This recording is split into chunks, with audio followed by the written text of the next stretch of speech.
एक काम कर, एक मंगा मोमबत्ती और लगा दे मेरे माथे पे और केक समझ के मेरी गर्दन काट डाल। Hey guys, it's Devansh. Welcome back to another episode. और आई थिंक यार बार्सिलोना की सीजन की जो स्टोरी राइटिंग कर रहा है ना, उसको मजा नहीं आ रहा है। तो आज के एपिसोड में हम लोग ब्रेक डाउन करने वाले उस्मान डेम्बेले और बार्सिलोना के हुए बीच रिसेंटली जो कंट्रोवर्सी हुई है उसको हम यहाँ पे ब्रेक डाउन करेंगे और जानेंगे कि एक्चुअली में अब किसके पर्सपेक्टिव से कौन लूजर है और कौन विनर है और एक्चुअली में सिचुएशन कितनी ज़्यादा इंटेंस है। अब ये सिचुएशन को समझने के लिए हमें ना थोड़ा पीछे जाना पड़ेगा।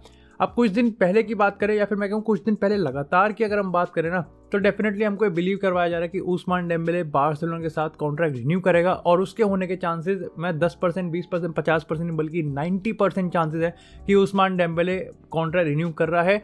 और ये खुद यहाँ पे इसलिए हो रहा है क्योंकि डेम्बेले अब इंटरफियर कर रहा है एंड ही सेड टू उसने अपने यहाँ पे एजेंट्स को इंस्ट्रक्शन दिए कि भाई आप बार्सिलोना के साथ ही कॉन्ट्रैक्ट रिन्यू करें और यहाँ तक कि वो पे कट लेने के लिए भी तैयार है। तो ये बहुत बड़ी चीज़ थी।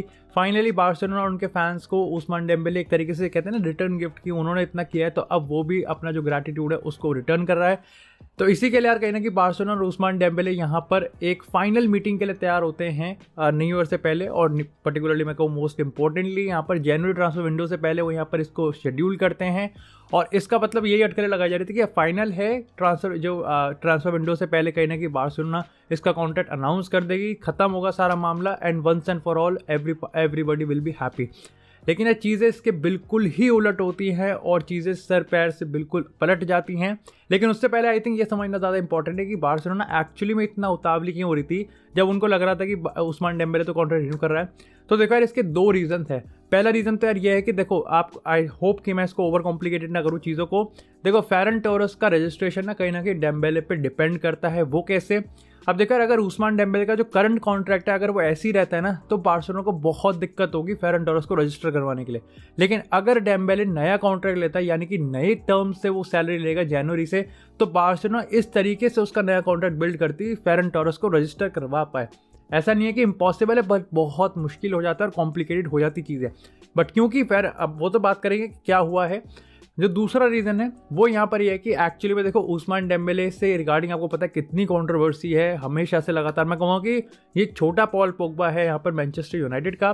तो डेफिनेटली जब उस्मान डेम्बेले फाइनली अपनी लॉयल्टी और अपना ग्रैटिट्यूड शो कर रहा है तो बार्सिलोना को लगा कि भाई इससे पहले चीज़ें खराब हों या फिर उसका एजेंट फिर से इसके कान वान भर दे, फटाफट से वंस एंड फॉर ऑल इस चीज़ों को ख़त्म किया जाए और उसका नया कॉन्ट्रैक्ट दिया जाए। अब बात करते हैं कि एक्चुअली में होता क्या है। आप देखो यार सबसे पहले मैं स्टार्ट से ही स्टार्ट करूँगा। ये तो आपको पता ही कि कॉन्ट्रैक्ट नेगोशिएशन बिल्कुल ही टूट गई हैं, लेकिन आई थिंक उसके पीछे की कुछ वजह जान लेते हैं जो कि इंटरेस्टिंग भी है और काफ़ी ज़्यादा शॉकिंग भी है। आप देखो यार स्टैट्स की बात करते हैं यानी कि नंबर्स की बात कर लेते हैं। तो देखो यार उस्मान डेम्बेले के जो एजेंट्स हैं उन्होंने यहाँ पे 20 मिलियन यूरोज यहाँ पे साइनिंग ऑन बोनस मांगा, यानी कि जिस टाइम यहाँ पे पेन पेपर होगा, जिस टाइम डेम्बेले कॉन्ट्रैक्ट साइन करेंगे उस टाइम उनको 20 मिलियन यूरोज चाहिए। और जो सैलरी वो मांग रहे हैं वो है 40 मिलियन यूरो, जो कि फिलिपे कुटिन्यो से भी ज़्यादा है और कहीं ना कहीं बहुत ही ज़्यादा है, जो कि बार्सिलोना देने को तैयार है या फिर उस कैपेबल भी है। अब देखो यार यहाँ पर जब मतलब डेफिनेटली पहले तो बार्सिलोना ने माँ की बहन की गाली दी होगी, लेकिन डेफिनेटली जब बार्सिलोना ने इस चीज़ को रिजेक्ट किया होगा तो उसके काउंटर में जो रिप्लाई आया ना वो बहुत ज़्यादा शॉकिंग था। क्योंकि यहाँ पर उस्मान डेम्बेले के एजेंट्स ने ये चीज़ कही है कि जितना पैसा कुटिन्यो कमा रहा है उससे ज़्यादा उस्मान डेम्बेले डिजर्व करता है, because Dembélé is the future of Barcelona. और यहाँ पर उन्होंने इस चीज़ को भी मेंशन किया है कि अगर बार्सिलोना के पास पैसे नहीं है तो पब्लिक में हमको हालैंड की परस्यू क्यों दिख रही है। जब आपके पास पैसे ही नहीं है तो आप हालैंड के पीछे क्यों पड़े हुए हो, और अगर पैसे हैं तो फिर हमें क्यों नहीं दे रहे हो। जब आपके लिए डेम्बेले इतना इंपॉर्टेंट है तो आप एक तरफ डेम्बेले को मना कर रहे हो बट दूसरी तरफ आप पब्लिक में हालैंड के लिए भी जा रहे हो। ये यहाँ पे कहीं ना कहीं स्टेटमेंट्स रिपोर्ट की जा रही हैं उस मीटिंग से, बहुत शॉकिंग है। और सही बताऊं तो हालैंड वाली तो देखो लॉजिकल भी है बट ठीक है काफ़ी ज़्यादा कंट्रोवर्शियल है। तो ये यहाँ पे सीन बनता है। अब डेफिनेटली यार देखो कॉन्ट्रैक्ट नेगोशिएशन बिल्कुल सिरे से टूट चुकी हैं। द ओनली अल्टीमेट होप जो कि इस समय बार्सिलोना की है वो है कि उस्मान डेम्बेले वापस से इंटरफियर करें और भाई इस चीज़ को ख़त्म करें, क्योंकि इससे कोई फ़ायदा नहीं है। अगर यहाँ पे ये रिपोर्ट किया जा रहा है कि डेम्बेले रहना चाहता है, उसके एजेंट नहीं रहने दे रहे। अरे भाई तू प्लेयर है, वो तेरे एजेंट है, तू उसका वो नहीं है, वो तेरे लिए काम करते हैं, तू उसके लिए काम नहीं करता। Tell if you really want to be at Barcelona tell them to भाई बकवास बंद करो और कॉन्ट्रैक्ट को रिन्यू करो। लेकिन आई थिंक यार अभी के लिए तो आई थिंक धीरे धीरे अब हमें इसके बारे में पता चलेगा, लेकिन अभी के लिए आप मान के चलो कि कॉन्ट्रैक्ट नेगोशिएशन बिल्कुल टूट चुके हैं और अब बार्सिलोना कहीं ना कहीं इस पर मूव ऑन कर सकती है। दैट ब्रिंग्स अस टू कि ट्रांसफर विंडो में अब क्या चीज़ है। आप देखो यार ये चीज़ तो कंफर्म है कि उस्मान डेम्बेले के यूरोपियन क्लब्स में बहुत ज़्यादा हाइप है and he actually has a very demand, और उसमें कहीं ना कहीं आप ये कर दो कि he is actually going to be a free agent, तो ये और कहीं ना कहीं सोने पे सुहागा है। लेकिन इस पॉइंट ऑफ टाइम पे आई थिंक अगर पहले 8-9-10 घंटे की बात करें हम, तो यहाँ पर दो क्लब्स का कॉन्टैक्ट 100% रिपोर्ट किया जा रहा है कि इन दो का इंटरेस्ट है। पहला है यहाँ पे न्यूकासल यूनाइटेड और दूसरा यहाँ पे मैनचेस्टर यूनाइटेड। इनका यहाँ पे कहीं ना कहीं अभी कॉन्टैक्ट रिपोर्ट किया गया है। अब न्यूकासल यूनाइटेड की बात करें तो देखो कौन सबसे बड़ा न्यूकासल के साथ ये है कि they are actually Newcastle United, और न्यूकासल की जो करंट सिनेरियो है उनके लिए बहुत मुश्किल है कि वो किसी भी बड़े प्लेयर को अपने क्लब में लेके आएँ। जो सबसे बड़ा प्रो है वो आई थिंक सबने गेस कर लिया होगा, वो है पैसे। आप ये मान के चलो कि अभी 2 क्लब हैं, 20 क्लब हो जाए या 40 क्लब भी हो जाए, फिर भी न्यूकासल यूनाइटेड ही वो क्लब होगा जो कि सबसे ज़्यादा पैसे देगा उस्मान डेम्बेले को। ये बात कंफर्म्ड है और ये कॉन्ट्रैक्ट इतना ज़्यादा आई विल से अट्रैक्टिव है। अब बात करते हैं मैनचेस्टर यूनाइटेड की। तो भाई देखो मैनचेस्टर यूनाइटेड के हिसाब से जो आई थिंक कौन से जो कि मेरे को लगता है कि वो प्रो होना चाहिए, because I am actually against Dembele to Manchester United. तो मेरे को लगता है कि वो यार ये है कि एक तो उस्मान डेम्बेले इंजरी प्रोन है, प्लस उस्मान डेम्बेले जो सैलरी मांगेगा वो कहीं ना कहीं मैनचेस्टर यूनाइटेड देने के लिए तैयार नहीं होगी, क्योंकि ऑलरेडी देखो जेडन सांचो और ऊपर से यहाँ पर क्रिस्टियानो रोनाल्डो, और डेफिनेटली उनको यहाँ पे साइनिंग करनी है, जो कि डेफिनेटली ये कोई ज़रूरी साइनिंग नहीं है। ये एक मैं कहूँगा कि ठीक है बस अपॉर्चुनिस्टिक वाली साइनिंग है, लेकिन ये ज़रूरी साइनिंग बिल्कुल भी नहीं है। इसी के बाद जो सबसे बड़ा प्रो है वो यहाँ पर ये है कि देखो उस्मान डेम्बेले एक ऐसा प्लेयर है जो कि इतनी आसानी से नहीं मिलता, और डेफिनेटली अगर ये फ्री एजेंट के तौर पे आता है तो कहीं ना कहीं यूनाइटेड इस पर अपॉर्चुनिस्टिक बन सकती है। अब बात करते हैं कि बार्सिलोना के पर्सपेक्टिव सिचुएशन क्या बनी हुई है। तो देखो यार बार्सिलोना बिल्कुल भी नहीं चाहेगी कि डेम्बेले फ्री एजेंट के तौर पे रहे, बल्कि बार्सिलोना 50 मिलियन यूरोस का प्राइस टैग लगा के बैठी हुई है डेम्बेले पे, और कुछ भी करके वो इसको जनवरी में सेल करेगी। लेकिन अगर आपको याद होगा कि यार 3-4 एपिसोड पहले मैंने इस चीज़ को कवर भी किया था कि डेम्बेले और जो उसके एजेंट है वो नहीं चाहते कि बार्सिलोना सेल करे, बल्कि वो फ्री एजेंट चाहते हैं। क्यों? क्योंकि बोनस ऑन साइनिंग यहाँ पे उनका मर जाएगा। वो जो 20 million euro signing on bonus की बात हो रही है वो यहाँ पे बिल्कुल भी गंवाना नहीं चाहते। यही सिचुएशन बनी हुई है। लेकिन डू लेट मी नो कि आप कैसे रिएक्ट कर रहे हो, आपका इस पे पहला इमीडिएट थॉट क्या है इस पूरी स्टोरी पे, कमेंट सेक्शन में मुझे ज़रूर बताओ। लेकिन इसी के साथ यार अब बात करते हैं एक बहुत बड़ी कंट्रोवर्सी से, जो कि है इंडिया और रोनाल्डो से। अब रिसेंट टाइम्स में यार कहीं ना कहीं फुटबॉल वर्ल्ड में इंडिया काफ़ी ज़्यादा ट्रेंडिंग में है, काफ़ी ज़्यादा सुर्खियों में है, और इसके पीछे रीज़न है कि गोवा में यहाँ पे रोनाल्डो का एक स्टैचू अनवील किया गया है।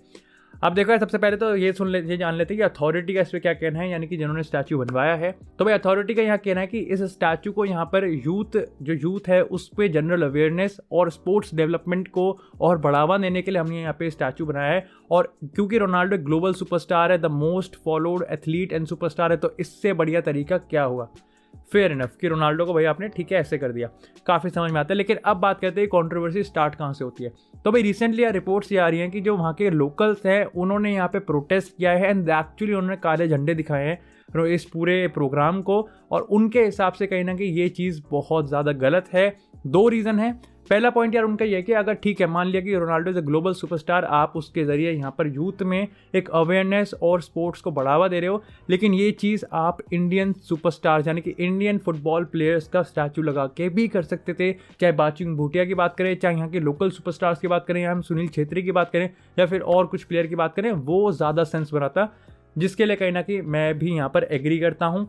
जो दूसरा थोड़ा और कॉन्ट्रोवर्शियल है, but it actually not sports related, ये थोड़ा पॉलिटिकल है, वो ये कि यार आपको पता होगा कि रोनाल्डो पोर्चुगीज़ है, और पोर्चुगल ने एक्चुअली में गोवा पे काफ़ी टाइम तक रूल किया था अंटिल 1961, जब इंडियन आर्मी ने यहाँ पर इंडिया में उसको इंक्लूड किया था।